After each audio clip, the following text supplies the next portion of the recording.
သာသနာတော်နှစ်2019ခုနှစ်ကောဇာတက္ကရာ1385ခုနှစ်တဇောင်းမုန်းလဆန်း6ရက်2013ခုနှစ်နိုဝင်ဘာလ10ရက်မန္တလေးတိုင်းဒေသကြီးဥရပူရမြို့နယ်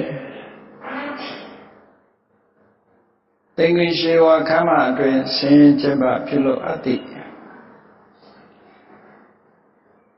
သိင်္ဂီရွှေဝါပုရိသတ်မိသားစု၏19ချိန်မြောက်ကထိန်အလှတော်မင်္ဂလာဓမ္မပူဇာပွဲ၌ကထိန်đạiကဥတောင်းညွတ်ကထိန်đạiကမှာတော်တောင်းသောသိင်္ဂီရွှေဝါပုရိသတ်မိသားစုတို့အမတဒါနဓမ္မဒါနအဖြစ်ဖြင့်ဟောကြားအပ်တော်ရခဲ့တဲ့အခွင့်အရေး၃ပါးတရားဒေသနာတော်ဒီနေ့ညဓမ္မသဘင်ခန္ဓာကိုရှင်ဘုန်းတော်သခင်ရှင်တော်မြတ်ဘုရား၏မဟာကရုဏာကုံကိုအာယုပြုကာတိကျုဖွဲ့ဆိုအပ်သောဝန္ဒနာပနာမအာတိတဂါထာကိုရွတ်ဆိုပူဇော်ခြင်းဖြင့်စတင်ကြရအောင်ယောကပကောတိဟိပိယပမေယံကာလံကရွန်တောတိဒုက္ခရာနိခေရံကတောလောကဟိတယနာထောနမောမာကရုဏိကတတတယောနာထောဝိနိယမြာစွာတတ္တဝါဤချမ်းသာစီးပွားလိုလားတောင်းတဂုံပေါင်းခါသဖြင့်နာထမြေညာခြင်းရှင်တော်မြတ်ဖရာသည်ကဗ္ဗဂောတိဟိပိဂရေကဘာအရေးအတွက်သင်္ချာတို့ဖြင့်တော်လဲအဘေမေယံရေအတွက်တိုင်းတာဖော်ပြနိုင်ပါသောတင်ချင်းသိနေကဘာရှိကြသောကာလပတ်လုံးအယတတလောကဤအကျိုးစီးပွားအလုံးငါအတိဒုက္ခရာနိဥစ္စာအသက်ချင်းและအင်္ဂါမိတ္တကြီးမှသမိတာနှင့်တထာဇနေဆွဉ္ဉ်ကြီးဟုကျတိထဝေ50အစုအလုံးခဲရင်တော်မူလို့ကိုကရွန်တော်ဘုရားဖြစ်ရန်ဤတန်ကြိုးကုတ်အာထုတော်မူရသည်ဖြစ်၍ခေရန်လက်ချင်းမျက်လုံးအသက်ဆုံးလည်းရဲ့နှလုံးစိတ်ဝံကိုရောဤပင်မခြင်းသို့ကတောဘဝဒါနချိန်ခါများစွာရောက်တော်မူခဲ့ရရှာလေပြီမဟာကရုဏိကတတ္တဝါများယဝေသားကဲ့သို့တနာချစ်ခင်မဟာကရုဏာရှင်ဖြစ်တော်မူသောဒါနနာထသဝိနည်းများစွာတတ္တဝါဤချမ်းသာစီးပွားလိုလားတောင်းတဂုံပေါင်းခါသဖြင့်နာထမြေညာထိုရှင်တော်မြတ်ဖရာအားနမောယုတိပြောင်းမှန်ကိုလျော်၍ကရောယောကျိုးရှိခိုးခြင်းသည်အထုဘဝတုစင်စစ်မသွေဖြစ်ပါစေတည်း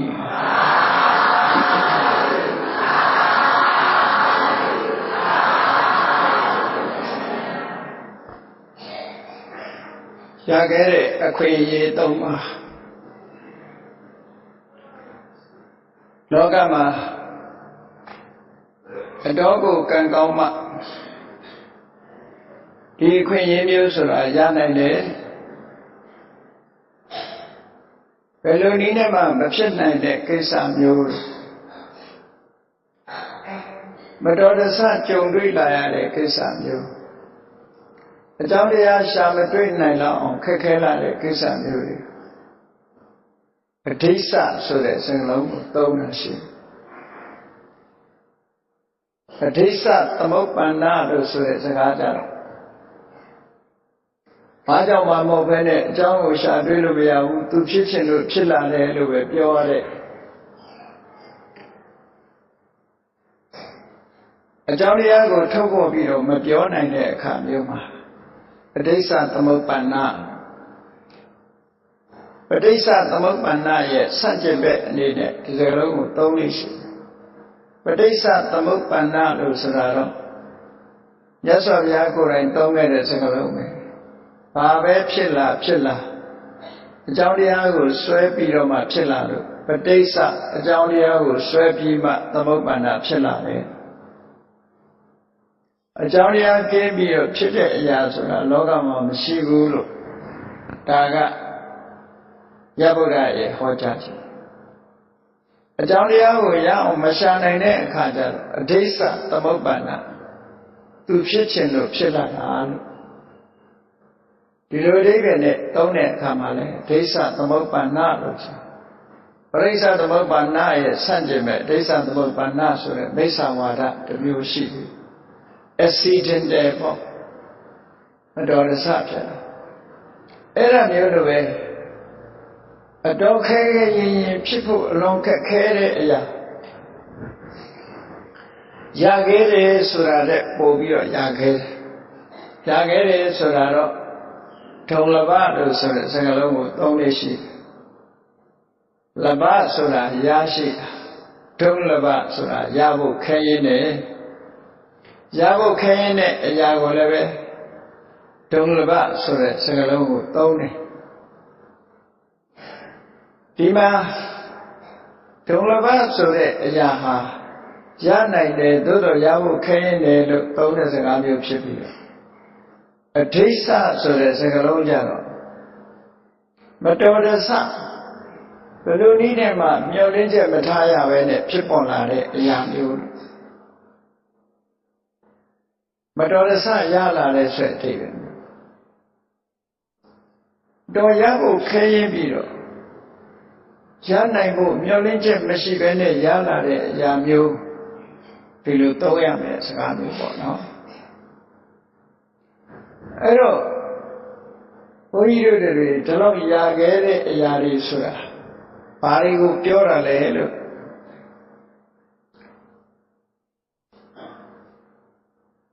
မြန်မာနိုင်ငံမှာဒုံလဘတရား၅ပါးလို့ခေါ်ထားတာရှိဘုဒ္ဓဘာသာဒုံလဘောလောကသမိန်ဆိုအားလုံးသိကြတဲ့ဒုံလဘတရား၅ပါးအဲ့ဒီဒုံလဘတရားတွေကိုပဲဒီနေရာမှာအဋိစ္စလို့ဒီလိုသုံးတာရှားဖို့လွန်ခက်ခဲတဲ့အရာတွေအဲ့တော့ရာခွဲတဲ့အခွင့်အရေးတွေမတော်တဆကံကောင်းလို့ကံကောင်းထောက်မှပြီးတော့အခွင့်အရေး၃မျိုးဆိုတာနှစ်ပေါင်းဘလောက်ပဲကြာကြာကဘာချီပဲကြာကြာရချင်မှရမှာရမယ်လို့လည်းဘယ်လိုမှပြောလို့မရဘူးရနိုင်ကောင်းရနိုင်ပါလိမ့်မယ်လို့ဆိုလိုတာကမျောလင်းချက်က100%တော့မရှိတဲ့အရာမျိုးပေါ့99ကမျောလင်းစရာမရှိဘူးမျောလင်းချက်ကလေးကရာခိုင်နှုန်းတစ်ခုပဲရှိတယ်လို့ဆိုတဲ့အရာမျိုးဒိဋ္ဌပြောဖြစ်ကောင်းဖြစ်လာနိုင်မယ်ဘယ်လိုမှတော့ပြောလို့မရဘူးဆိုတဲ့ရာခဲမှုမျိုးကိုဒီနေရာမှာဆိုလိုတာပေါ့အဲဒီတော့ဘုန်းကြီးတို့တွေဘုရားမြတ်စွာဟောကြားထားတဲ့သုတ်တန်2ခုနဲ့ဆက်ဆက်ပြီးတော့ကြည့်ရအောင်ရခဲ့တဲ့အခွင့်အရေးတစ်ခုအခွင့်အရေး3မျိုးအခွင့်အရေး3ပါးရထားကြတယ်အဲ့ဒီအခွင့်အရေး3ပါးဆိုတာညှော်လင့်ထားနိုင်တဲ့အရာတွေမဟုတ်ဘူးမတော်တဆကံကြီးလို့ရလာကြတယ်ကံကောင်းထောက်မှလို့ရလာကြတယ်ဆိုတာဒီသုတ်တန်အရာသိလို့ရပေါ့အဲ့ဒီမှာတန်ရုပ်ပါဠိတော်မှာမြတ်စွာဘုရားဟောထားတဲ့သုတ်တန်2ခုပထမဒုတိယခွဲခြားပြီးတော့ဟောထားတဲ့သုတ်တန်စာအုပ်ထဲမှာမှတ်တမ်းတင်ထားတာကိုပြောင်းပြန်ပြီးတော့ဒုတိယသုတ်တန်ကိုပထမပြောပြီးတော့ပထမသုတ်တန်ကိုဒုတိယထားပြီးတော့ဆင်ကြည့်ပြီးတော့စဉ်းစားကြည့်ရသုတ်ရဲ့နာမည်ကတော့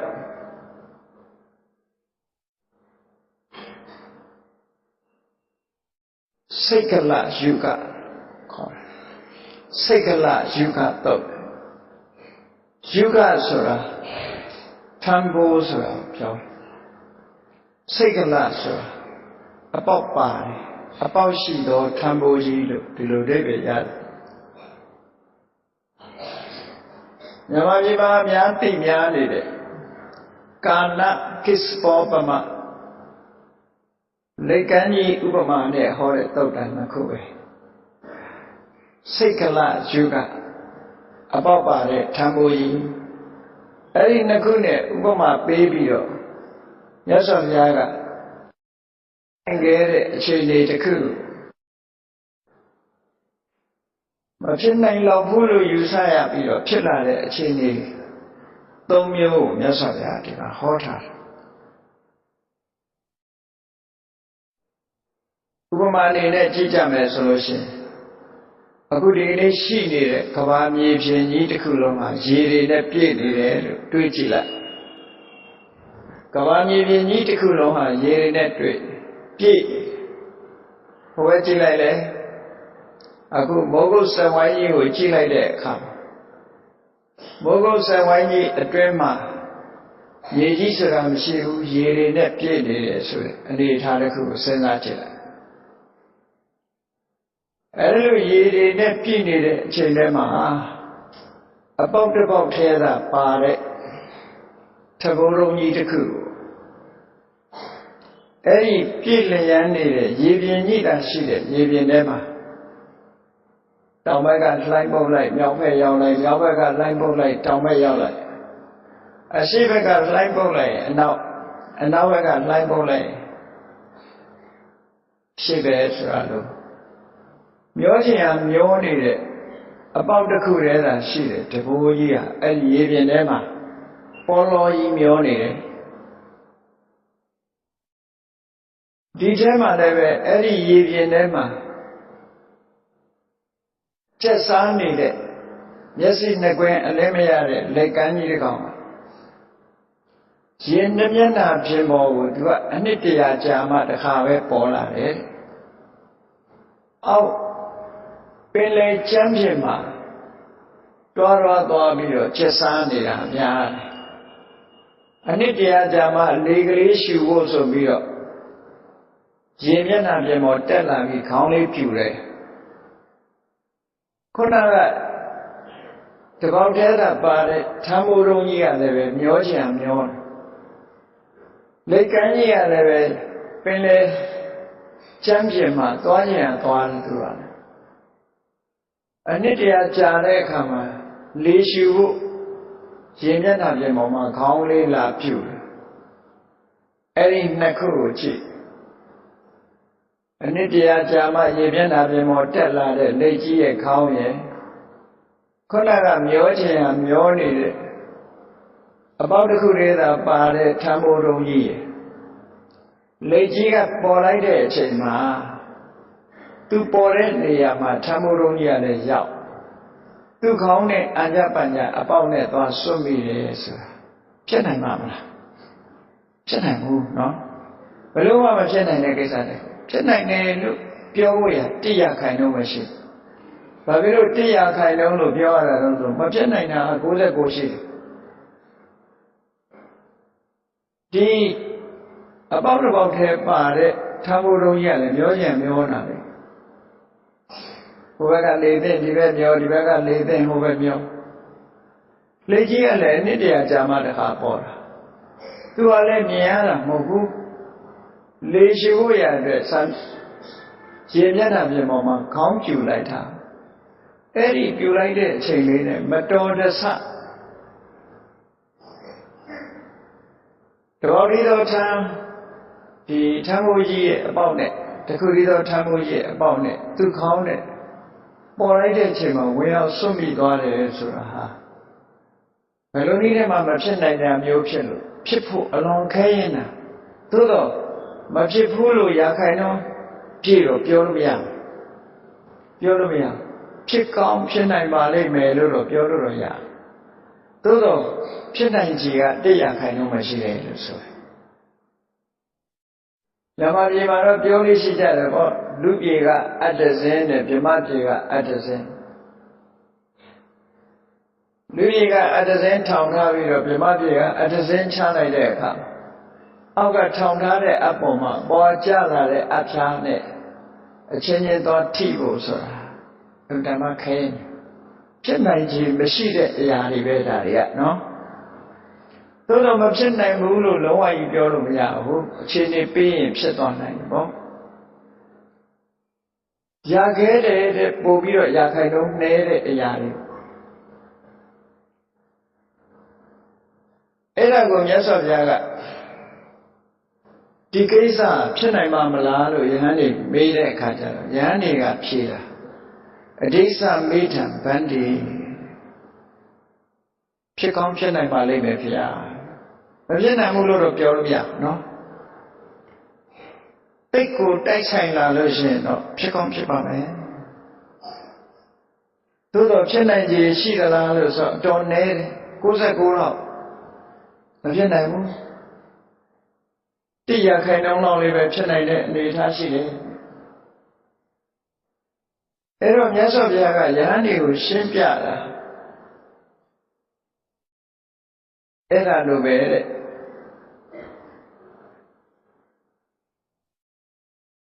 သရဝတ္တူတယောက်ဟာ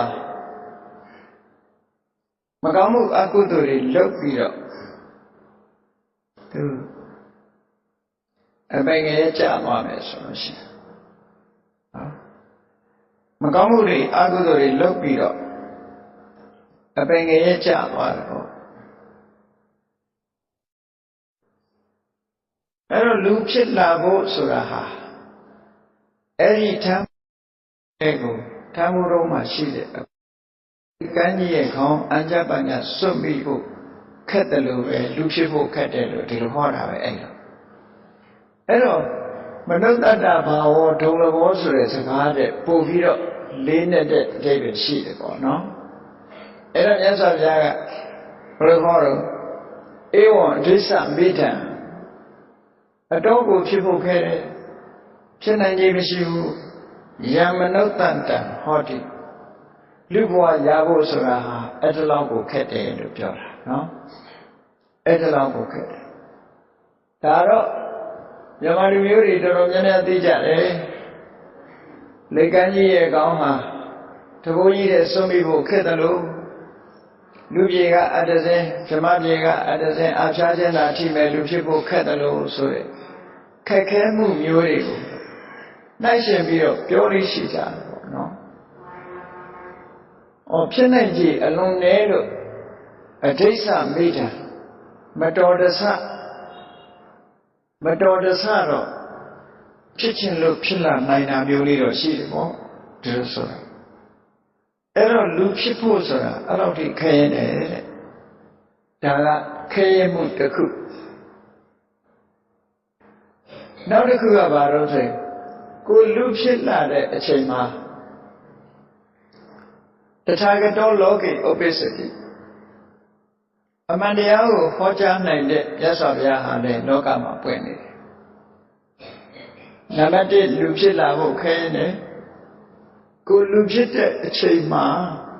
လောကမှာဘုရားဖွင့်နေတာနဲ့ကြုံမှုခဲရင်တယ်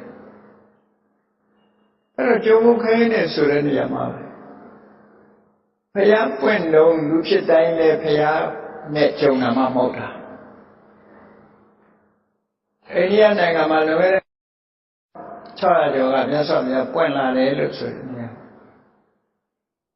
မစ္စည်းမဒေသဆိုတဲ့အတိုင်းဝိုင်းလေးချင်းချင်းလေးပဲရှိတာ။ဉာဏ်တဲ့ပုဂ္ဂိုလ်တွေကဘုရားမှမသိတရားမှမသိတွေအများကြီးပဲ။လူဘဝလူလောကအကျယ်ကြီးပဲမဲ့လို့ဘုရားပွင့်မှသိနိုင်တဲ့အနေအထားလေးကချင်းချင်းလေးပဲရှိတာ။တချို့ကဉာဏ်ပမာဏတော့တွေးကြတယ်။ဂရိခေမြေပုံဂရိခေကမ္ဘာနိုင်ငံတွေနဲ့ကြည့်ပြီးတော့မြတ်စွာဘုရားဟာအာဖရိကတို့ဥရောပတို့ကြွဘူးသလားဆိုတာတွေးတာပေါ့နော်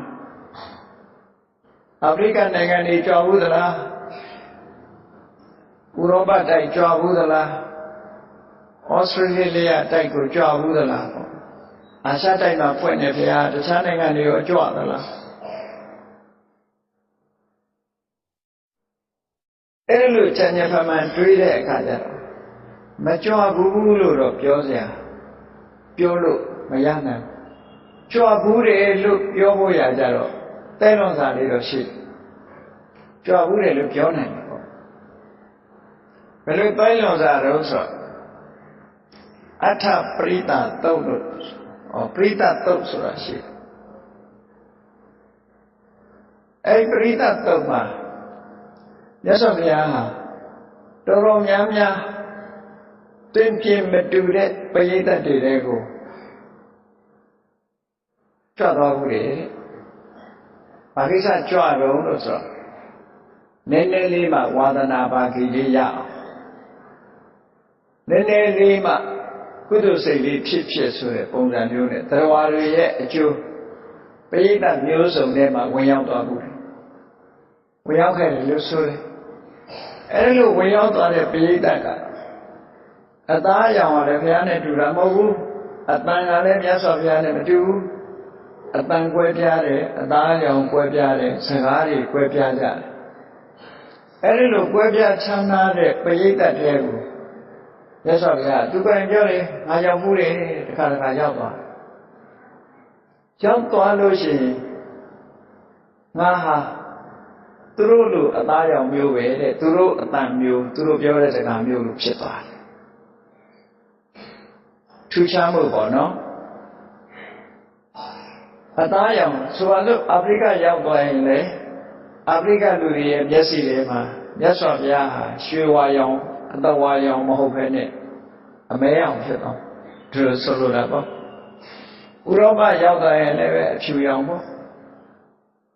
အတဖြူလူမျိုးတွေအတိုင်းဝိုင်းလေးရောက်တာအဖြူသူတို့အတန်မျိုးအဲ့ဒီထဲမှာသူတို့ရဲ့ခေါင်းဆောင်တယောက်အနေထားမျိုးနဲ့ပရိသတ်ထဲမှာဝင်ရောက်သွားပြီးတော့မိန့်ခွန်းပြောသွားတယ်တရားဟောသွားတယ်တရားဟောတဲ့အခါမှာအဲ့ဒီလူတွေကသက်စွာဘုရားတရားဟောနေတဲ့အခါဒီယဟန်အခွင့်နဲ့မဟုတ်ဘူးသူတို့လူမျိုးသူတို့ခေါင်းဆောင်လိုပဲထင်လိုက်တယ်စကားပြောပြီးတော့ပြန်သွားတယ်သူပြန်သွားတဲ့အခါမှာသူတို့ခေါင်းဆောင်အစ်စ်ကရောက်တယ်အဲ့ဒီကြတော့မှတွေးကြတယ်ခုနကဘယ်သူလဲသူခေါင်းဆောင်ကြီးလာတယ်လို့ထင်တာခုနကဘယ်သူလဲစကားပြောသွားတာအဲ့လိုပဲတွေးကြံရစ်တယ်ပေါ့တွေးကြံရစ်တယ်အဲ့ဒီလိုအနေထားမျိုးနဲ့ပရိသတ်တော်တော်များများကိုမြတ်စွာဘုရားဝင်ရောက်ပြီးတော့မိန့်ခွန်းပြောခဲ့တယ်ဆိုတဲ့အမှတ်သားလေးရှိတယ်ပေါ့နော်အဲ့ဒီတုတ်တန်ကိုထောက်မဲ့ဆိုလို့ရှိရင်တော့မြတ်စွာဘုရားဟာအာဖရိကလည်းရောက်မှုတယ်အာရကဘာလည်းရောက်မှုတယ်ဥရောပလည်းရောက်မှုတယ်တခြားနိုင်ငံတွေလည်းရောက်မှုတယ်လို့ဒီလိုပဲပြောနော်ဒီစัจ java တွေကဒီမှာကမယ်စัจ java အနန္တလည်းရောက်ချင်ရောက်မယ်ပေါ့မြတ်စွာဘုရားဘာဖြစ်လို့ကြွလဲလို့ဆိုရင်ဘုရားတရားတော်လေးနားလဲရလို့ရှိရင်စကားလုံးလေးတစ်လုံးပဲသိလိုက်ရဝါဒနာဖာခိယလို့ဆိုရင်အထုံကလေးတော့ရသွားနိုင်တယ်ဒါကြောင့်မလို့အကျိုးမရှိတဲ့အလုပ်တော့မြတ်စွာဘုရားမလုပ်ဘူးအကျိုးရှိတဲ့အလုပ်တော့လုပ်တယ်အကျိုးရှိတယ်ဒါလေးကမျိုးစိတ်ကလေးချပေးတဲ့သဘောမျိုးတခါတော့ကဒကာကြီးတယောက်ကမြန်မာနိုင်ငံကဆရာတော်တော်ကပင့်သွားပြီသာသနာမထွန်းကားတဲ့နေပြည်မှာဘုန်းကြီးမမြင်ဘူးတဲ့နေရာတွေရောက်တဲ့အခါကျတော့ကားရက်ပြီးတော့အဲ့ဒီဆရာတော်ကိုရှင်ပြရွတ်တို့ဒီလမ်းကနေဖြတ်ပြီးတော့ကုန်းကြောင်းသွားမြို့ထဲမှာဘာဖြစ်လို့လဲဆိုတော့ဒီအတူတွေဘုန်းကြီးဆိုတာလေးလည်းနည်းနည်းလေးမြင်လိုက်ရလို့ရှိရင်သူတို့လေးမှနည်းနည်းကုသိုလ်လေးပဲရဆိုပြီးတော့ကားပေါ်ဆင်းပြီးတော့လမ်းလျှောက်ကြတယ်နော်သမဏနေသတတနာယဟန်ဆိုတာမြင်မှုယုံမြင်မှုလိုက်ရင်လည်းပဲအကျိုးရှိပါတယ်ဆိုပြီးတော့အဲ့ဒီကကြီးကလျှောက်ပြီးသွားတယ်ဆိုတာကြားရတယ်ပေါ့သူ့ရည်ရွယ်ချက်လည်းကောင်းတာမြတ်စွာဘုရားကိုယ်တိုင်ကလည်းဒါမျိုးလုပ်လို့ရှိတယ်သူပြောတပည့်ရှင်မောက္ကလံတကူရမှာသူရှင်မောက္ကလံမထေရမြတ်ဟာလည်းခရီးဒေသစာရီကြွားတဲ့အခါမှာလူပြည်နတ်ပြည်တွေကြွတာမဟုတ်ဘူးတခါတည်းအဝိစိငရဲလို့ဒုက္ခဘုံတွေကိုကြွသွားတာရှိတယ် အဝိဇ္ဇငရဲဆိုတာဘာဖြစ်လို့အဝိဇ္ဇလို့ခေါ်တာလဲလို့မေးလို့ရှိရင်အဝိဇ္ဇဆိုဆင်းရဲဒုက္ခတွေရဲ့အကြာအလတ်မရှိဘူးလောင်းနေတဲ့မိတောက်တွေရဲ့အကြာအလတ်မရှိဘူးဖြစ်နေကြတဲ့တတဝါတွေရဲ့ခြားမှာအကြာအလတ်ဆိုတာမရှိဘူးငရဲသားတွေကလည်းပြည့်အပူလေးထဲမှာအတ္တိထည့်ထားသလိုပြည့်နေတယ်လောင်းနေတဲ့မီးတွေကလည်းပဲမီးတော့တစ်ခုနဲ့တစ်ခုဆက်နေတယ်အကြာအလတ်မရှိဘူးဆင်းရဲဒုက္ခဆိုတာလည်းအကြာအလတ်မရှိဘူးဒလဇတ်ဆင်းရဲပြီးတော့ဒလဇတ်မီးလောင်နေတဲ့သရဝါတွေနဲ့ပြည့်နေနေတဲ့အဝိဇ္ဇငရဲကိုတခါတည်းကြွသွားတယ်ဘာကိစ္စကြွတယ်ဆိုအဝိဇ္ဇမှာငရဲခံနေရတဲ့ပုဂ္ဂိုလ်တွေသရဝါတွေတခါတည်းယန္တန်ဃာကိုဖူးတွေ့ရလဲရလို့ကုသိုလ်စိတ်ကလေးများဖြစ်သွားလို့ရှိရင်တရားလေးတစ်လုံးနှလုံးနာလဲရလို့ကုသိုလ်စိတ်လေးဖြစ်သွားရင်ဒီဝိဇ္ဇငရဲလွတ်ဖို့ရအတွက်အထောက်အကူတွေဖြစ်မှာပဲလို့ဆိုရယ်ကြီးမားတဲ့ကရုဏာတရားနဲ့ကြွသွားအဲ့တော့ဒုက္ခတွေဒလဇတ်ခံနေရတဲ့ငရဲသားတွေကရှင်မောက္ကလံကိုဘယ်လိုလုပ်ဖူးနိုင်မလို့သူဟောတဲ့တရားရောဘယ်လိုလုပ်နာမလို့အမလေးလိုလေးဩနေကြတဲ့လူတွေလေငရဲသားတွေအဲ့တော့ဘယ်လိုလုပ်တော့ဆိုရှင်မောက္ကလံကသူတကူနဲ့ငရဲမိကိုမိုးကလေးရွာချပြီးတော့ခိတ္တခဏလေးငြိမ်းအောင်လုပ်လိုက်တယ်ငရဲမိငြိမ်းသွားတဲ့အခါကျတော့သူတို့အတော်သိလေးသက်သာရတဲ့အချိန်လေးမှာသူ့ပုံကိုကောင်းကင်ကပြမော်ပြီးတော့ဖူးကြအဲ့ဒီအချိန်လေးမှာတရားစကားလေးတစ်ခွန်းတစ်ခွန်းပြောတော့ဒီလိုဆိုတာပေါ့နော်ဒါကတော့စာရဲပေထဲမှာစကားစာလာပေလာမဟုတ်ဘဲနဲ့ပြောတာဘာလို့ဆိုရှမောက္ကလအဝိဇ္ဇငရဲသွားတော့ငရဲမိကလိုက်လို့တဲ့လိုက်လို့ပြေးလာခဲ့ရတော့မြတ်စွာဘုရားကငရဲမိကိုဖမ်းကင်ထားတယ်ကိုတော်ဒီထဲမှာလက်ညှိုးနဲ့လက်မချဘူးလက်ညှိုးနဲ့လက်မချပူလုံးလေးဟာငရဲမိလို့ငယ်ငယ်တော့ပြောကြတာကြီးကြားဦးတာပေါ့နော်တကယ်ကတော့ဘဘူးဆရာကလက်ကလေးကျိုးသွားလို့ဆိုတော့အလဲကောင်ကနော်ဒီတိုင်းထုလို့ရှိရင်ကျိုးသွားမှဆိုလို့အဲ့ဒီဘူးလေးခြံထားတာလက်ညှိုးလက်မချလေးခြံတာအဲ့ဒါကိုကျန်ကျန်ဖန်ဖန်ငရဲမိလိုက်လို့ဘုရားကဖမ်းကင်ထားရတယ်လို့ဒီလိုကျန်ကျန်ဖန်ဖန်ပြောတဲ့လူကရှိသေးတယ်နော်တကယ်ကတော့ငရဲမိလိုက်တာမဟုတ်ပါဘူးအဲ့ဒါလို့အကျိုးရှိရရှိချောင်းကိုဒီလိုလို့အဲ့တော့လူဘဝဆိုတာဘာဖြစ်လို့လူဘဝဟာပိုပြီးတန်ဖိုးရှိနေရတာလဲလို့ဆိုလို့ရှိရင်လူဘဝကပိုပြီးတော့တန်ဖိုးရှိတာဟာသူရာတတိမန္တောဣဒဗြဟ္မစရိယဝါသောလို့ဆိုတယ်ဒီချက်၃ချက်ကလည်းပဲလူတွေရဲ့တန်ဖိုးကိုမြင်မာစေလူတွေဟာတတ္တိရှိပြီဆိုရင်အလုံးကိုတတ္တိရှိတယ်သူရရဲစွမ်းတတ္တိရှိကြတယ်တတိမန္တတတိကောင်းတယ်ဘာဖြစ်လို့တတိကောင်းလို့ဆိုလူတွေဟာချမ်းသာတဲ့အခါရှိတယ်လို့ဆင်းရဲတဲ့အခါရှိတယ်ချမ်းသာတဲ့လက်ဆင်းရဲတဲ့လက်ဒီလိုခံနေရသည့်အတွက်ကြောင့်ပို့ပြီးတော့တတိထားတတ်လာတယ်ဆင်းရဲဒုက္ခကြီးခံနေရလို့ရှိရင်လည်းတတိတွေပိတ်ကုန်ချမ်းသာကြီးပဲဇိမ်နဲ့ကြီးပဲနေရင်လည်းတတိမကောင်းဘူးတဲ့နော်ချမ်းသာလိုက်ဆင်းရဲလိုက်ချမ်းသာလိုက်ဆင်းလိုက်ဒုက္ခဒုက္ခဝေါကိနချမ်းသာဆင်းရဲဟာရောကျွမ်းပြီးတော့နေတဲ့အခါမှာကောင်းတဲ့အခါကောင်းလိုက်တဲ့မကောင်းတဲ့အခါမကောင်းလိုက်တဲ့တတိထားတတ်လာ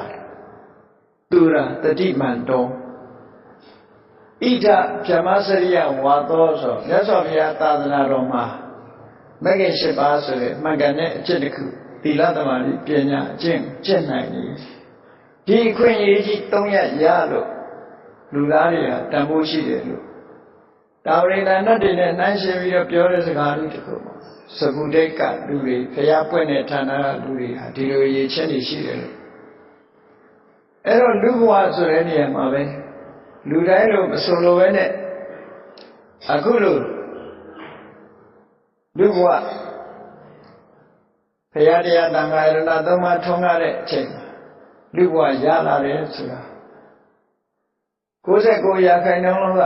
မဖြစ်နိုင်တာ တိယခိုင်နှုန်းလောက်နဲ့ရလာတာမို့အဋ္ဌိစ္စမိထံဘိက္ခုမြတ်စွာဘုရားကအလုံးကိုဖြစ်နေခြင်းဖြစ်နိုင်ခြေတွေအလွန်နည်းပြီးတော့မဖြစ်ဘူးလို့ဆိုရလောက်တဲ့အနေအထားမှာတော့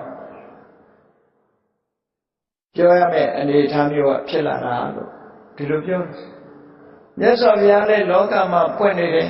ပထမအခွင့်အရေးကလူဖြစ်တယ်ဒုတိယအခွင့်အရေးကလူဖြစ်တဲ့အချိန်မှာမြတ်စွာဘုရားပွင့်တယ်တတိယအခွင့်အရေးကဘာလဲလို့ဆိုရင်မြတ်စွာဘုရားဟောကြားတဲ့ဓမ္မဝိနည်းထွန်းကားပြီးတော့နေပြန့်ပွားပြီးတော့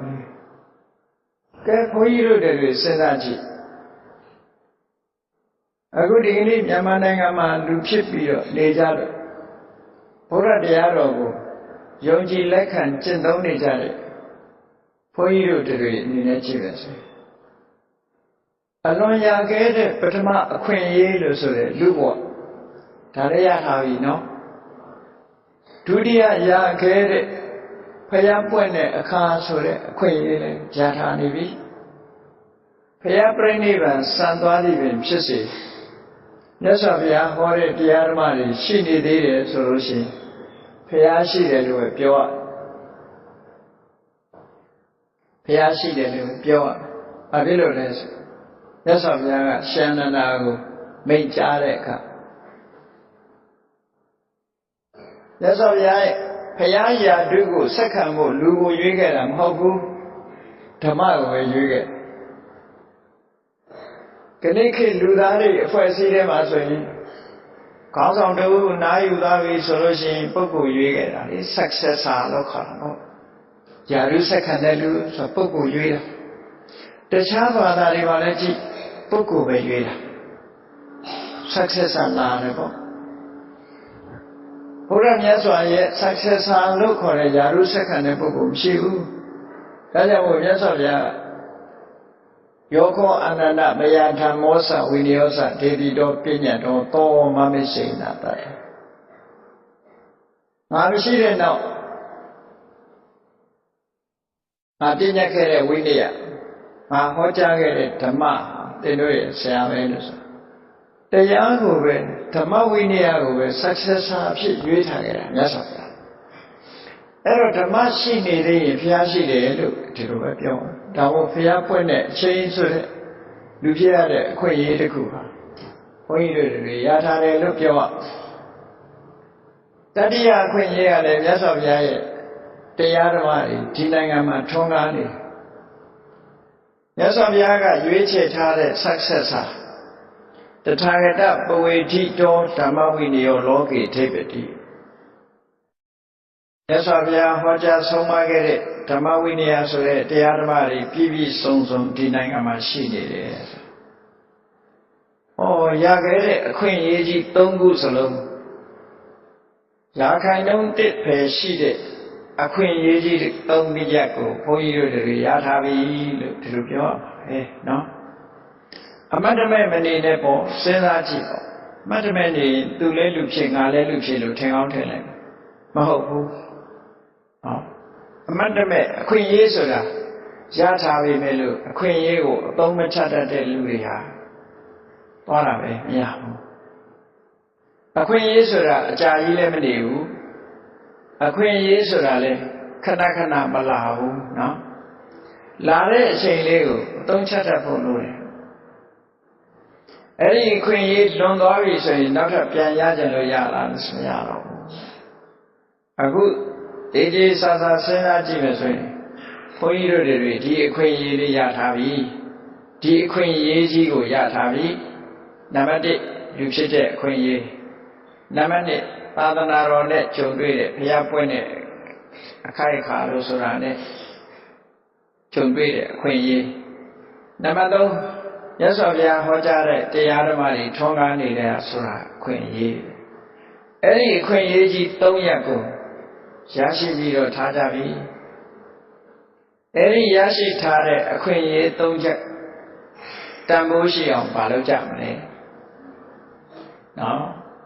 အခွင့်အရေး၃ရပ်ကိုအပြည့်အဝရချင်တယ်ပြည့်ပြည့်ဝဝအသုံးချမယ်ဆိုရင်မလုပ်ရမလဲလို့ဆိုရင်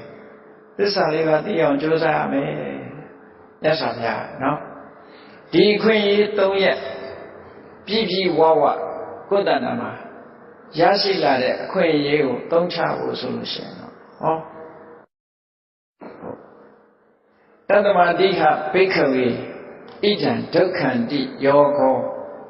ကရဏီယောလောက်ရမယ့်အလုပ်ကတော့ဘာတော့ဒါဟာဒုက္ခလို့ဆိုတာကိုသိအောင်လို့သစ္စာဉာဏ်ကိုပြောတာဒုက္ခဆိုတာဘုန်းကြီးတို့တွေအရတ္တမှာပြောတဲ့ဒုက္ခကတစ်မျိုးသစ္စာလေးပါးမှာဟောထားတဲ့ဒုက္ခကတစ်မျိုးအရတ္တမှာဒုက္ခလို့ပြောတာတွေဟာလည်းပဲသစ္စာလေးပါးထဲမှာဒုက္ခပဲဖြစ်တယ်ဒုက္ခဆိုတာဘာကိုပြောတာတော့ဆိုခန္ဓာ၅ပါးကိုပြောတာဘုန်းကြီးတို့တွေရထားတဲ့ခန္ဓာ၅ပါးသည်ဒုက္ခဒါမို့ဒီခန္ဓာ၅ပါးလို့ဆိုတဲ့ဒုက္ခဒီဝိဇ္ဇာတရားဟောတဲ့အခါမှာလည်းပဲတန်ခိတ်တေနပိစုပါဒနက္ခန္ဓာဒုက္ခလို့တမန်အပြင်လူတိသူတိဒုက္ခတွေကဘာတွေတုံးဆိုပိယေဟိအပိယေဟိတံပြောဘောဒုက္ခကိုနှစ်သက်မြတ်နိုးတဲ့ပုဂ္ဂိုလ်ကိုနှစ်သက်မြတ်နိုးတဲ့ပစ္စည်းဒါတွေနဲ့နော်ပိယေဟိဝေပြောဘောဒုက္ခအပိယေဟိတံပြောဘောဒုက္ခကိုမနှစ်သက်တဲ့ပုဂ္ဂိုလ်နဲ့အတူနေရကိုမနှစ်သက်တဲ့ပစ္စည်းသုံးနေရဒါတွေနဲ့ရှင်တွဲနေရတဲ့ဒုက္ခပိယေဟိဝေပြောဘောဒုက္ခကိုနှစ်သက်တဲ့ပုဂ္ဂိုလ်တွေနဲ့ခွဲခွာနေရကိုနှစ်သက်မြတ်လို့တဲ့ပစ္စည်းတွေလက်လွတ်ဆုံးရှုံးရဒီဒုက္ခတွေကတော့သိကြပေါ့သရာပိဒုက္ခဗျာတိပိဒုက္ခမရဏပိဒုက္ခံဆိုတာတွေလည်းသိကြလူတိသူတိဒုက္ခအပြင်မြတ်စွာဘုရားကထောက်ပြတဲ့အခါတန်ခိတ်တေနပိစုပါဒနက္ခန္ဓာခြုံငုံပြောလိုက်မယ်ဆိုရင်ဥပါဒနဲ့ခန္ဓာ၅ပါးဥပါဒနဲ့ခန္ဓာ၅ပါးလို့ဆိုတာတဏှာဒိဋ္ဌိတွေနဲ့ဆွဲလန်းเสียဖြစ်တဲ့ခန္ဓာ၅ပါးတဏှာနဲ့ဆွဲလန်းတာဘယ်လိုဆွဲလန်းတာတော့ဆိုကြည့်နေလူတွေကကိုယ်ခန္ဓာကိုမျက်စိလန်းတာလျာကိုငါမျက်စိငါဘဝငါအသိဉာဏ်ဆိုတဲ့တဏှာရဲ့အမြင်အတွေးနဲ့ဒီလိုပဲတွေးတာပဲလေကိုယ်ကိုလည်းငါဘဝငါမျက်စိငါခံစားချက်ဟာဒီလိုလားအဟံကာရလို့ဆိုမမံကာရငါဟာလို့ဆိုတဲ့တွေးတဲ့အတွေးဟာတဏှာရဲ့အတွေးပဲဒိဋ္ဌိရဲ့အတွေးကအဟံကာရငါဆိုတဲ့အတွေးမိမိရဲ့ခန္ဓာကိုပဲငါလို့သတ်မှတ်ပြီးတော့ပြောပြီးတော့ဖြစ်ပေါ်နေတဲ့အတွေးအဟံကာရဆိုတာဒိဋ္ဌိမမံကာရဆိုတာတဏှာတခါတရံကြတော့တချို့အထက်ကထာတွေမှာတစ်မျိုးဖွင့်ထားတာရှိသေးတယ်မှားတာပဲဖြစ်မယ်မှားပြီးတော့ printing mistake ပေါ့နော်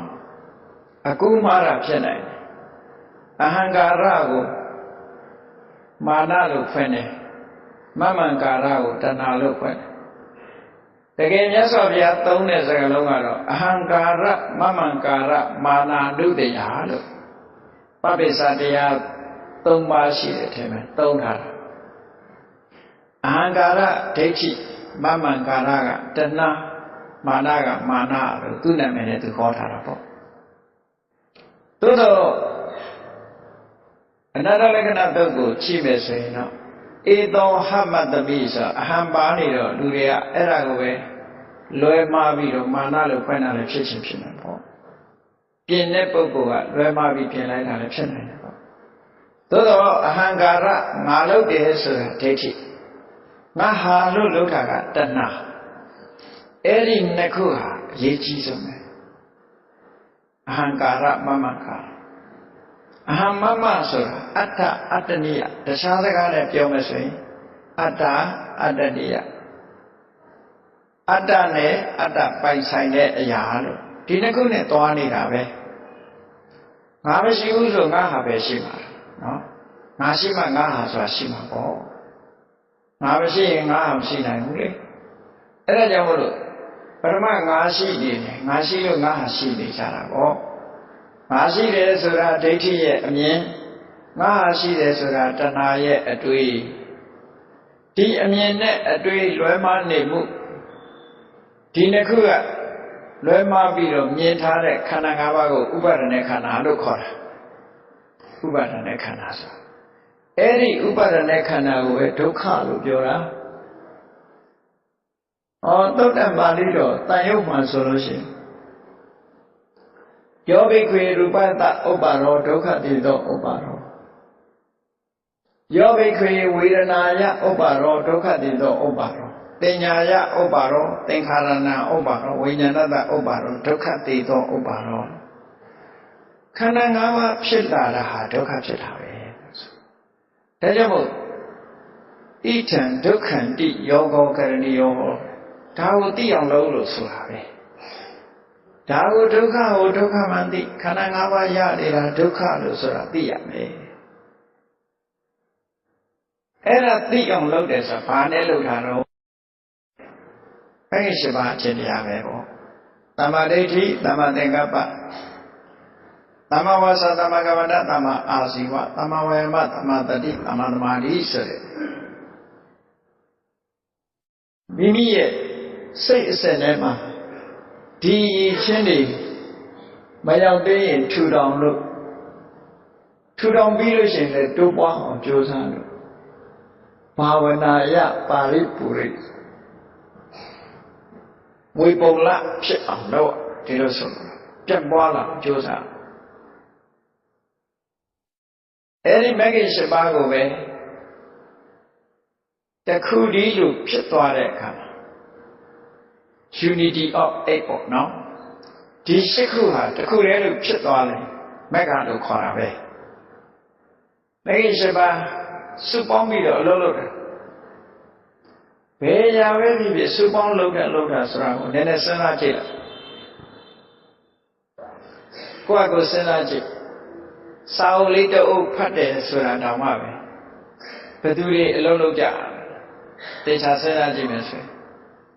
စဝဲဝါစာအုပ်နာကိုခြေထောက်ကသွားပေးရလက်ကစာအုပ်ကိုယူပြီးတော့ဖွင့်ပေးရကြည့်တာကမျက်စိခြေထောက်ကလည်းမကြည့်နိုင်ဘူးလက်ကလည်းမကြည့်နိုင်ဘူးကြည့်တာမျက်စိသိတာကြတော့ညံ့ပေါ့ကဲပေါင်းလုပ်တာပဲမဟုတ်လားတခုတည်းဘယ်သူမှမဖြစ်တာအားလုံးကပူပေါင်းထားတာလေအဲ့ဒီအဓိပ္ပာယ်ကိုပြောတာပဲသင်္ခါရတို့သင်္ခတတို့ဆိုတာလေအကြောင်းတရားတွေကပေါင်းပြီးတော့လှုပ်ဆောင်ထားတာလေရှိပဲကောအဲ့ဒီသဘောတွေကိုစဉ်းကျင်စဉ်းစားကြည့်ဒီမှာလည်းမက္ခဆိုတာတခုတည်းကလှုပ်ဆောင်သွားတာမဟုတ်ဘူးအဓိကကတော့သိတာဟာလမ်းဆုံးပဲသိမှုနဲ့ဥပပြစ်တာလို့ပေါ့များပဲပြစ်ပြစ်ဒိဋ္ဌပဲပြစ်ပြစ်ပေါ့ပြစ်ပြီးဆိုတဲ့အခါမှာမျက်လုံးကကြည့်ပြရတယ်မဟုတ်လားလက်ကချိန်သားကြအောင်ချိန်ရတယ်လေစိတ်ကငြိမ်အောင်ထားရတယ်လေကြရမတာခက်ကိုမှန်တာပေါ့စိတ်ကလှုပ်ရှားနေလို့ရှိရင်လည်းတာခက်ကိုမှန်တယ်ဘူးလွဲချော်သွားနိုင်တယ်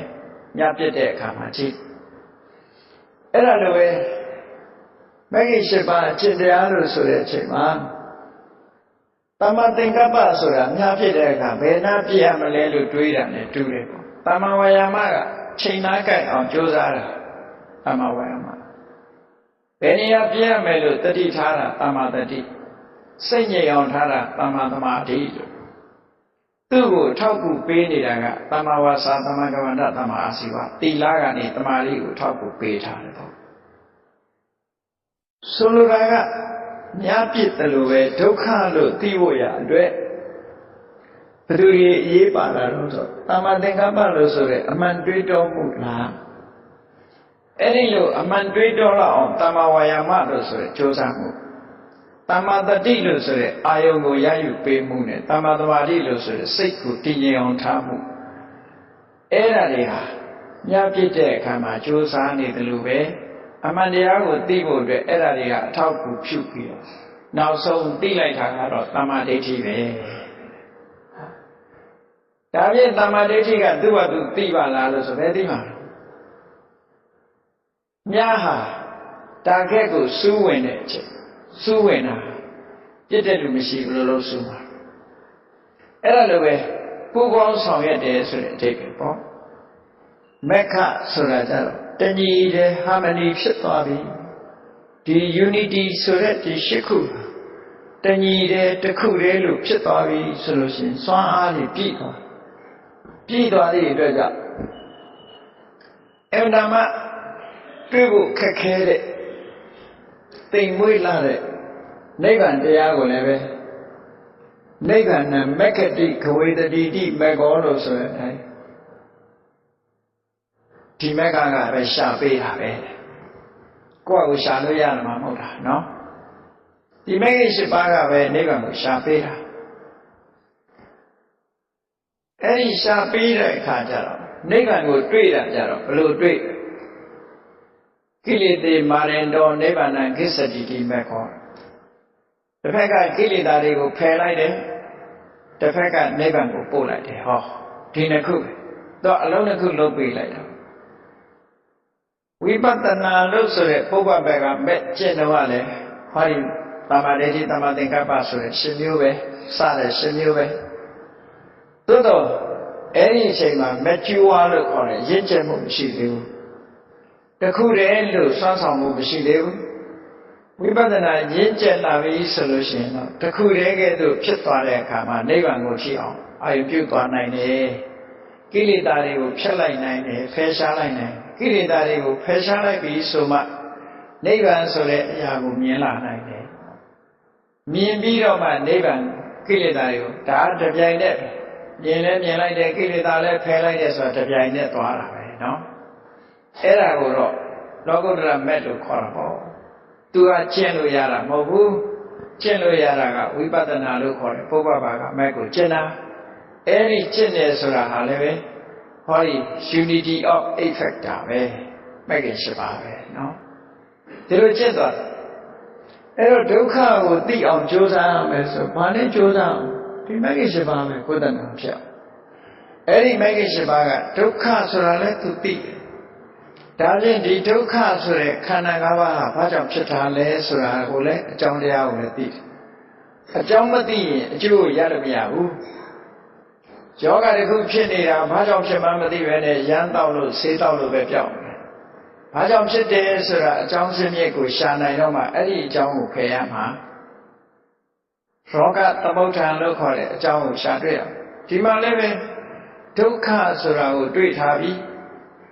ဒီဒုက္ခဘယ်သူကလုံနေတဲ့ဒုက္ခလဲလို့မေးလိုက်လို့ရှိရင်တဏှာကလုံနေတဲ့ဒုက္ခပဲအဲ့ဒီတဏှာဆိုတဲ့ခိလေသာကိုသိလိုက်တာဒီလိုဆိုဒါဖြင့်တဏှာကသူတဦးတည်းလုံတာလားလို့ဆိုဘယ်ဟုတ်မလဲကိလေသာအလုံးပေါင်းလို့တာပဲ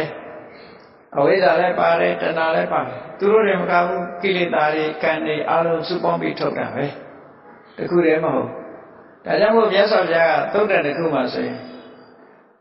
ကတမသဗ္ဗိခွေဒုက္ခသမုဒယဒုက္ခသမုဒယဆိုတာဘာလဲလို့မေးပြီးတော့အဖြေထုတ်တဲ့အခါမှာအဝိဇ္ဇာပစ္စယသင်္ခါရပစ္စယဝိညာဏလို့ပရိစ္ဆသမုပ္ပါဒ်ကြီးတစ်ခုလုံးကိုဒုက္ခသမုဒယလို့ဟောသွားတာအဲ့တော့တဏှာတစ်ခုတည်းတင်ဒုက္ခသမုဒယလို့ဟောတာမဟုတ်ဘူးလို့ဒီလိုမှသို့တော်တပတ်ဆက်ကြမှာတော့မြတ်စွာဘုရားက major condition လို့ခေါ်တာအဓိကစကားတစ်ခုကိုပဲပြောလိုက်တယ်ပရိစ္ဆသမုပ္ပါဒ်မှာလည်းအဝိဇ္ဇာကိုခေါင်းတက်ပြီးပြောတယ်တဏှာကိုခေါင်းတက်ပြီးပြောတယ်ပေါ့ဒါအဓိကကိုခေါင်းတက်ပြောတယ်ကျန်တာတွေမပါဘူးလို့ဒီလိုပြောလို့တာမဟုတ်ဘူး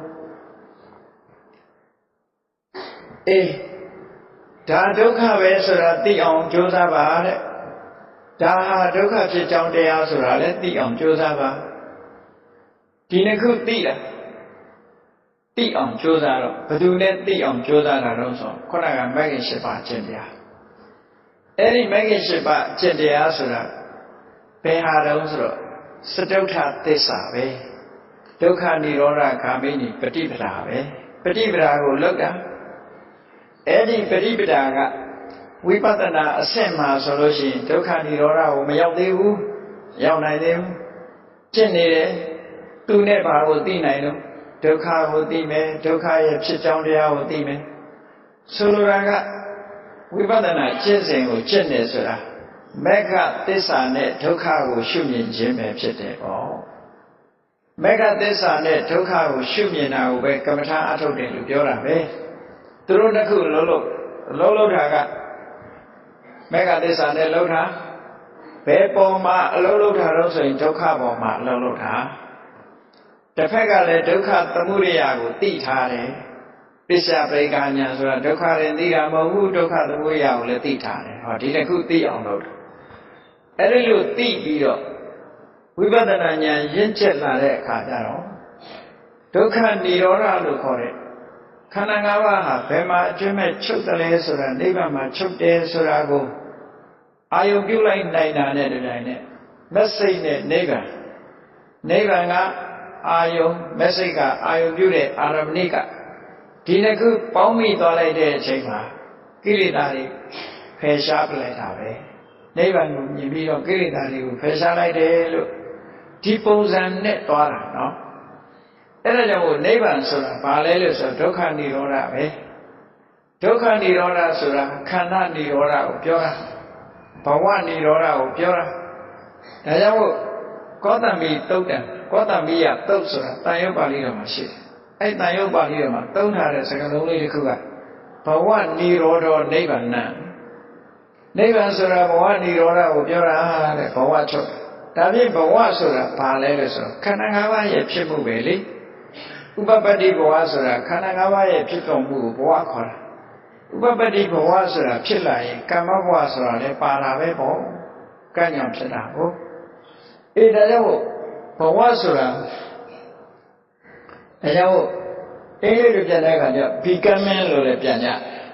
life existent Lola Piana. Eri Kanagawa Pipola Much, Tishibu, Eri Pawa, they are my Chendonlo, now tap Yamasetona, Baja Maseto, Mogos Area, Lounza Bengo, meaning. Simiqually Tonare Sile Tamachehu, Misa let Tamachehu solution, Eddie meet up Lea, Jashi by Yatina Mamla. Misa let Kone, Sile Cane. Now that they know meaning is a lapper, no? Timaleve took her Lusule Yajiha. Now that seen it rather than do it. Kilidari Tamlavu. Kani Tamachifu, Kilida Kaniga Tolo de Misa Solam Shivu, Mashidi Drajan, Misa Lem Shivu,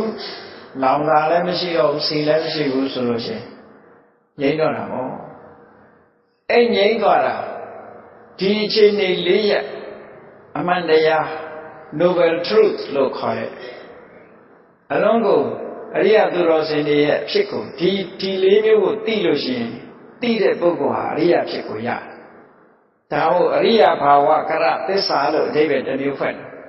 Ria Chico, Puta de Tessa, Dago, Dien, Ria Chico. Edajolo, Hoyo de Be, Lugoa Yare, Yasavia Tadana Ronele Jode, Tayarama, Tonga Nere, Chain Chedesre. Jagere, a queen Yeji, Tom Yako, Hoyo de Yani. Dongusolo Yara. Eri Yani a chema, tea queen yeo, a domachan like Namu solution. Never whom your mob pupils or look at. David, the one never go, Mayana Nevu solution. No one is social Nelo Masoyala or Mapimale. Put the number Parmidi music, Joda will do it. No child, Josiah may. Tanagong will look at the Larry something they go down Larry Pamia to me.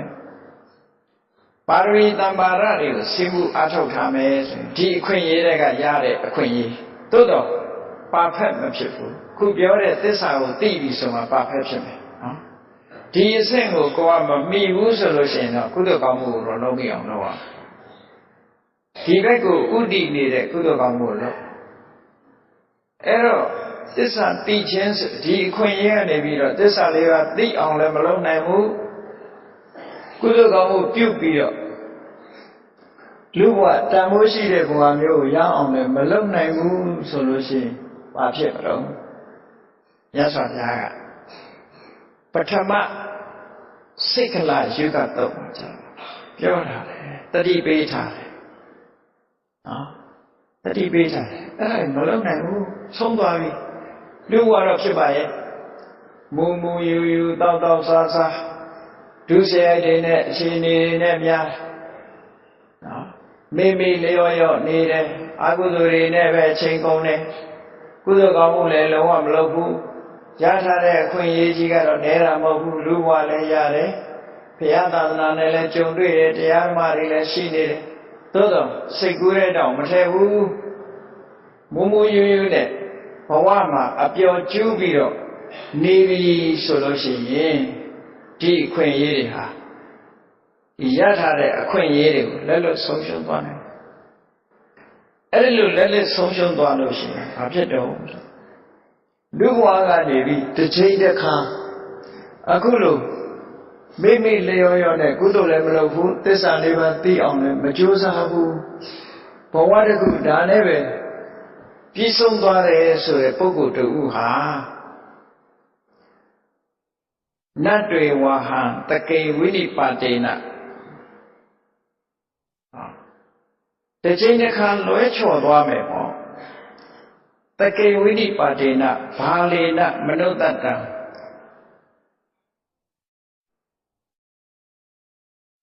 ဒီမြတ်စွာဘုရားကဟောထားတယ်အခုလို့အခွင့်အရေးကြီးကြုံရတဲ့နဲ့ရထားတဲ့လူဘဝပြောပြတော့ပမာဒတရားတွေလွှမ်းမိုးထားပြီးတော့ဒုစရိုက်တွေနဲ့အသက်မွေးသွားတဲ့လူဘာလဆိုတာစဉ်းစားဉာဏ်မရှိဘူးစဉ်းစားဉာဏ်မရှိတဲ့လူကိုခေါ်တာအသိဉာဏ်နည်းပါးတာကိုခေါ်တာကိုယ့်ဘဝကိုယ့်အခြေအနေမှမသိဘူးဆိုတာကိုပြောတယ်ဒါတော့ဗမာပြည်မှာတော့ဘာလပြန်ရင်ဘာလကိုလူမိုက်လို့ပြန်တယ်အသိဉာဏ်မရှိတဲ့လူကိုဆိုလိုတာမိုက်ကန်လုပ်တဲ့လူကိုဘာလလို့ပြောတာမဟုတ်ဘူးနော်အဲ့တော့အသိဉာဏ်မရှိတဲ့ပုဂ္ဂိုလ်ဘာလအဲ့ဒီဘာလတယောက်ဟာရရှိထားတဲ့အခွင့်အရေးတွေကိုသုံးမချပဲနဲ့ဒုစရိုက်တွေနဲ့တည်မွေးလို့လူဘဝဆုံးသွားလို့တစ်ချိန်တစ်ခါလွဲချော်ပြီးတော့အပင်ငယ်တော့ကိုတိရစ္ဆာန်ဖြစ်သွားမယ်အဲ့ဒီပုဂ္ဂိုလ်ဖို့မှာ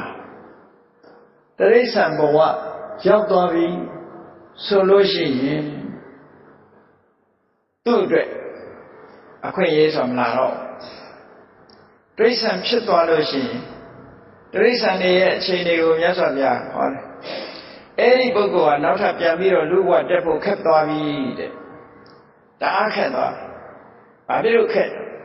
ဥပမာမဲ့လေကားမရှိတဲ့ခြောက်ကြီးတဲ့ကျသွားလို့ရှိရင်ဘယ်လိုလုပ်တယ်ပြင်းနဲ့ကြီးတစ်ခုလည်းကျသွားတယ်ဘယ်လိုမှတက်ဆရာမရှိဘူးအဲ့ဒါလိုပဲလူဘဝကနေပြီးဒုစရိုက်တွေလုံးလို့အပယ်လေးပုံရောက်သွားတယ်တိရစ္ဆာန်ပုံရောက်သွားတယ်တစ်ချိန်တစ်ခါလွတ်ကျသွားပြီဆိုလို့ရှိရင်တဲ့လူဘဝပြန်ရဖို့မရှိတော့ဘူးတဲ့ခက်သွားပြီဘာကြောင့်ခက်တယ်လို့ပြောရတာတော့ဆိုအဲ့ဒီတိရစ္ဆာန်ပုံမှာတဲ့ဓမ္မစရိယဆိုတဲ့သူစရိုက်တရားကျင့်သုံးမှုဆိုတာရှိလားမရှိဘူးနော်အိစာကာမအိမယ်စားမယ်ကာမဂုဏ်ပြီးဝဲမယ်ဒါပဲရှိတိရစ္ဆာန်နော်အိမယ်စားမယ်ကာမဂုဏ်ပြီးဝဲမယ်ဒီသုံးခုပဲရှိနာဟိဓမ္မစရိယအဋ္ဌိကုသိုလ်ကောင်းတဲ့တရားကိုကျင့်သုံးမယ်ဆိုတာမရှိဘူးတဲ့နတမစရိယကောင်းတဲ့အလုပ်ကိုလုပ်မယ်ဆိုတာလည်းမရှိဘူး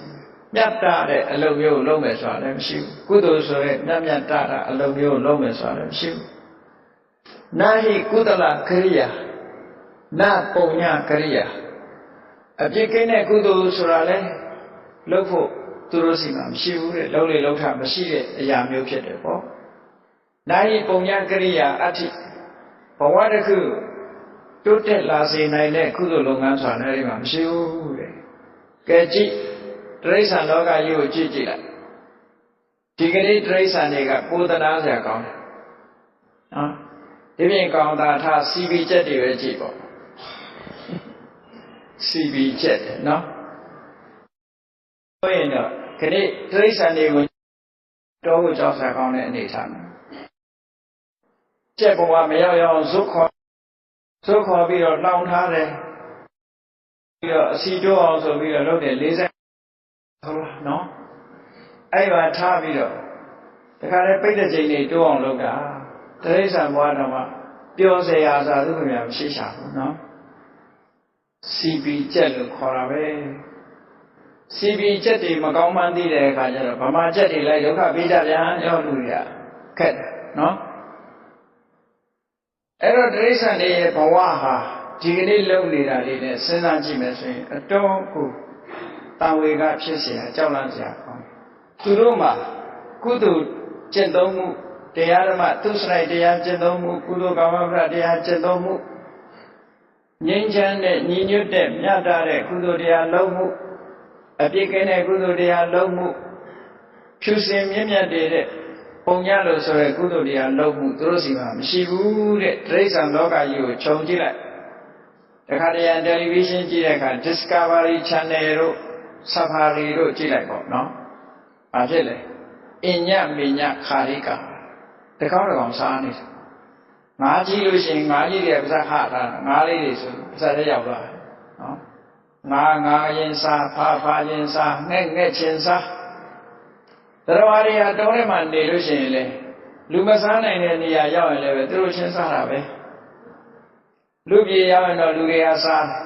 သူတို့ချင်းရောက်သူတို့ထဲမှာရောက်သွားတာအညမေညခါရိကာဒုက္ခလခါရိကာအာမရှိတဲ့အကောင်ကိုအားရှိတဲ့အကောင်ကအနိုင်ကျက်ပြီးတော့စားတယ်အဲ့ဒီအနိုင်ကျက်နေဆိုတဲ့ထဲမှာလူတွေလည်းပါတယ်ပေါ့တိရစ္ဆာန်တွေကိုစားတာရိုးရိုးမဟုတ်ဘူးအနိုင်ကျက်ပြီးတော့စားတာနော်အနိုင်ကျက်ပြီးတော့စားတာခုနကကျက်တွေဝက်တွေစားအနိုင်ကျက်တာပဲလေအနိုင်ကျက်ပြီးတော့စားနေကြတာအဲ့ဒါကြောင့်မို့လို့သူတို့ဘဝကိုစာနာထောက်ထားကြည့်လိုက်မယ်ဆိုလို့ရှိရင်မြတ်စွာဘုရားကစကားလုံးနှလုံးနဲ့ပြောတာအညမေညခါရိကာတကောင်တကောင်စားနေကြတာဒုက္ခလခါရိကာအားနည်းတဲ့အကောင်အားကြီးတဲ့အကောင်အားနည်းတဲ့အကောင်စားနေကြတာအဲ့ဒီလိုအခြေအနေမျိုးကြီးကိုရောက်သွားနိုင်တယ်ရောက်သွားသည့်အတွက်ကြောင့်ကုသိုလ်ကောင်းမှုဆိုတာလုံးခွင့်အခြေအနေမပေးသည့်အတွက်ကြောင့်အဲ့ဒီဘဝကကျွတ်လွတ်ဖို့ဆိုတာတော်ခဲနေလို့ပြောတာနော်တရားမှတသိန်းမှတစ်ကောင်လောက်ကျွတ်ကောင်းကျွတ်လိုက်မယ်မကျွတ်ဖဲနဲ့ဒီထဲပဲပြန်လှည့်ပြီးတော့ဖြစ်နေဖို့ရများတယ်နောက်ထပ်တိုးမယ်လေလူဦးရေနဲ့လူတွေကတချို့ကထင်ကြတယ်ကဘာမှာလူဦးရေတရားများနေတော့လူတွေဒီလူဘဝရခဲ့တယ်ဆိုတာတန်တရားရှိတဲ့လူကရှိသေးတယ်တရိစ္ဆာန်တစ်ကောင်နဲ့ပဲတစ်မျိုးနဲ့ပဲ species တစ်ခုနဲ့ပဲတွဲကြည့်ပေါ့ဝက်စိတ်တင်တွင်သာတောင်မှကမ္ဘာလူကြီးရရှိတာမှမဟုတ်တာကြည့်တော့မွေးဖွားနှုန်းနဲ့လည်းကြည့်လိုက်လေခြေထဲကငါးရဲ့မွေးဖွားနှုန်းနဲ့လူရဲ့မွေးဖွားနှုန်းဘလောက်กว่าလဲကုန်းဝါသရဝါတွေတခြားသရဝါတွေရဲ့မွေးဖွားနှုန်းနဲ့လည်းกว่าတာပဲကြည့်မယ်ဆိုရင်အဲ့တော့ဒီထဲကလူတွေကဘာလို့ကြပြန်တော့ဆိုလူလောကအလားမခံတဲ့လူကရှိသေးတယ်ကြည့်မလာရဘူးဆိုပြီးတော့ပိတ်ပင်တာတွေရှိတယ်လေ family planner နဲ့ခေါ်တာဟုတ်တယ်ခေါ်တာ family planner ဥယျာဉ်ကန့်တပ်ပြတယ်ကန့်တပ်ပြတာဆိုအလားမခံတာပဲမှာမလာနဲ့ငါတို့စီမလာနဲ့မင်းမကျွေးနိုင်ဘူးဆိုအဲ့တော့လူဖြစ်ဖို့ရပို့ခက်လာနောက်ပြောတန်ကြတယ်ဥရောပမှာအမျိုးသမီးတွေကခုလို family planner တွေလောက်ထားတဲ့အခါကျသူတို့ရဲ့လူမျိုးတွေဟာဥယျာဉ်တစ်ဖြည်းဖြည်းကျဆင်းလာတခြားလူမျိုးတွေကများလာတဲ့အခါကျတော့သူတို့စိုးရိမ်ထိတ်လန့်လာတယ်အဲ့ဒါ နည်းနည်းစိုးရင်ထိတ်လာလူမျိုးပြောက်မဲ့အနေအထားမျိုးစိုးရင်ထိတ်လာကြဂျာမနီတို့ဘာလို့မှကြားခဲ့တယ်ပေါ့အဲ့ဒါလေးနော်ရောမိသားစုအလွန်နေတယ်ဒုက္ခမခံနိုင်ဘူးအဲ့ဒါလေးအဲ့ဒါကြောင့်မလို့ခေကြီးကဆမ်းပါတယ်လေ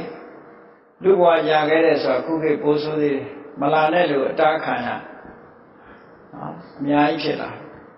အဲ့ဒါကြောင့်မလို့လူဘဝကြာခဲ့တဲ့ဆိုတာပို့ပြီးတော့အဓိပ္ပာယ်ရှိလာအဲ့တော့မြတ်စွာဘုရားကဒီအခြေအနေတွေဟာအကြောင်းပဲဖြစ်တာမဟုတ်ဘူးတဲ့ဘာဖြစ်လို့ဒီအခြေအနေတွေဖြစ်တာတော့ဆိုတော့သစ္စာလေးပါးမသိလို့ပြောတာအဲ့တော့သစ္စာလေးပါးသိအောင်ဘုန်းကြီးတို့တွေကြိုးစားကြရမှာလို့ဒီလိုပြောတာပေါ့နော်ဒါကသစ္စာတန်ရုံမှာမြတ်စွာဘုရားဟောထားတဲ့သုတ်တန်တွေပဲတသမာဓိအဘိက္ခေဣဒံဒုက္ခန္တိယောကရဏီယောစေတယံတို့ဒါကြောင့်မို့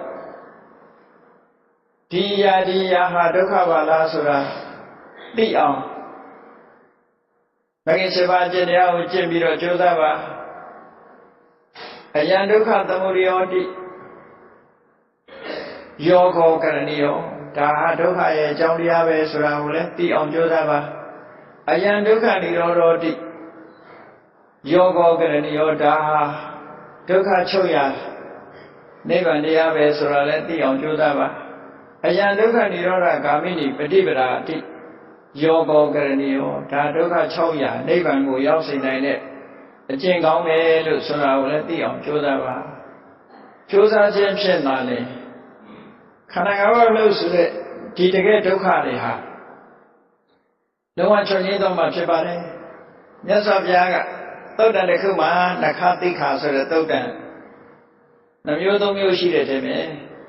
ဒီသုတ်တန်မှာမြတ်စွာဘုရားဘာပြောတော့လက်သေးကောင်မှာမြေမုံလေး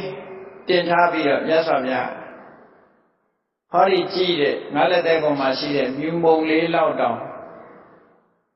မြဲတဲ့တရားဆိုမရှိဘူးတဲ့သာဝရမြဲတယ်ဆိုတဲ့တရားမရှိဘူးမရှိသည့်အတွက်ကြောင့်အဲဒီ7ပါးတရားကျင့်ဖို့လိုပြီတဲ့လိုတယ်အကယ်၍ဟောဒီလက်သေးဝန်တင်ထားတဲ့မြေမုံလေးလောက်မြဲတဲ့အရာရှိတယ်ဆိုရင်တရားကျင့်ကြမှာမလိုဘူးတဲ့မြဲတဲ့စီရောက်သွားပဲလေဒါပေါ့အဲ့တော့ခန္ဓာထဲမှာမြဲတာကိုရှာလို့လုံးဝမရှိဘူးမရှိသည့်အတွက်ကြောင့်ဒီခန္ဓာမဖြစ်အောင်တရားကျင့်ရတယ်လို့ဒီလိုဆိုလိုတာပဲနော်ပိဿနံခန္ဓာနံនិရောဓနိဗ္ဗာန်ခန္ဓာ၅ပါးတို့ရဲ့အကျွမ်းမဲ့ချုပ်တာဘာကြောင့်ချုပ်အကျင့်တရားကိုကျင့်လို့အကြောင်းတရားတွေကိုတတ်လို့အကျိုးတရားရတဲ့ချုပ်နည်းကလည်းချုပ်တာအဲ့ဒီချုပ်ငြိမ်းမှုတန်လေနိဗ္ဗာန်ဖြစ်တယ်ဒါကိုသိအောင်ဒုက္ခသမုဒယនិရောဓမေဃလို့ဆိုတဲ့သစ္စာလေးပါးတရားသိအောင်ကြိုးစားရမယ်မကြိုးစားဘူးဆိုရင်ဒီအခွင့်အရေးတွေလာပြန်ရဖို့ဆိုတာအမှန်တန်ခဲနေလို့ဘုရားမြတ်စွာကစိတ်ကလယုခသုတ်တံနှစ်ခုမှာဟောကြားထားတာဖြစ်ပါတယ်ဒါကြောင့်တရားချစ်ခင်သူတော်စင်ပြိဿပေါင်းလို့ဘုရားမြတ်စွာဟောကြားတော်မူခဲ့တဲ့ဒီအခွင့်အရေး၃ရပ်ဟာအဋိစ္စဖြစ်ဖို့လွန်ခဲရင်းနဲ့အကြောင်းမဲ့သူကသူဖြစ်ချင်လို့သာဖြစ်လာတာဖြစ်ဖို့အမှန်တန်မှခဲအဲဒီခဲရတဲ့အရာတစ်ခုဒုသနာမှာအခုရနေပြီထင်ရှားရှိနေပြီအခွင့်အရေး၃ပါးကြာခဲ့တဲ့အခွင့်အရေး၃ပါးကိုတို့လက်မလွတ်အောင်မဂ္ဂင်7ပါးတရားကိုကျင့်ကြံကြိုးကိုအားထုတ်ခြင်းဖြင့်ဘဝလုံးမြောက်အောင်ကြိုးစားအားထုတ်ကြရမှာဖြစ်တယ်ကိုယ်စီတတိတရားရပြီးကြိုးစားအားထုတ်နိုင်ကြပါစေကုန်သတည်း